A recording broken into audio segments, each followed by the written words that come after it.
বিসমিল্লাহির রহমানির রহিম।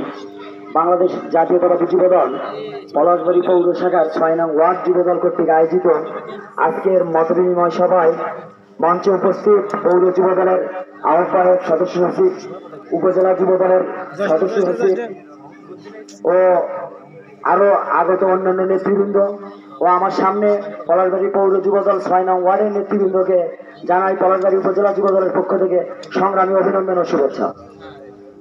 প্রিয় নেতৃবৃন্দ, আমাদের আজকের এই মতবিনিময় সভা মূলত সারা বাংলাদেশে আওয়ামী লীগ যেভাবে সন্ত্রাসী কার্যকলাপ চালিয়েছে, আমরা যেন সেই আওয়ামী লীগের ভাবে না পা দেয় এবং আমরাও যেন আওয়ামী লীগের মতো কোনো সন্ত্রাসী কার্যকলাপে না জড়িয়ে যাই, এই কারণেই যুবদলের আজকের এই মতবিনিময় সভা। আমরা একটি বিষয় মাথায় রাখবো যে আমরা কোনো যুবদল, আমরা কোনো চাঁদাবাজি, কোনো দখলদারি, কোনো সন্ত্রাসী কার্যকলাপের সঙ্গে যুক্ত হব না। আমাদের একটাই লক্ষ্য, স্বনির্ভরশীল বাংলাদেশ গড়ে তোলা। আমাদের একটাই লক্ষ্য, গণতন্ত্র পুনরুদ্ধার করা। যা অলরেডি আমরা আলহামদুলিল্লাহ আমরা গণতন্ত্র পুনরুদ্ধার করতে পেরেছি, কিন্তু আমাদের এখন বড় দায়িত্ব এই গণতন্ত্রকে রক্ষা করা।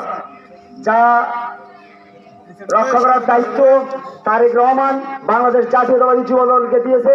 তো আমি যুবদলের কাছে উদ্যত আহ্বান রাখবো, বিশেষ করে ৬ নং ওয়ার্ড যুবদলের কাছে উদ্যত আহ্বান রাখবো, আপনারা ভাই কোনো সন্ত্রাসী কার্যকলাপের সঙ্গে যুক্ত হবেন না। আপনারা তারেক রহমানের নির্দেশনা মেনে চলবেন।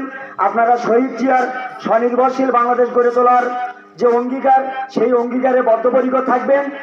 সর্বোপরি আগামী জাতীয় সংসদ নির্বাচনে, সামনে যে নির্বাচন আসছে, এই নির্বাচনে আমরা প্রায় 40 কি 51 বছর পর পলাশবাড়িতে আমরা একজন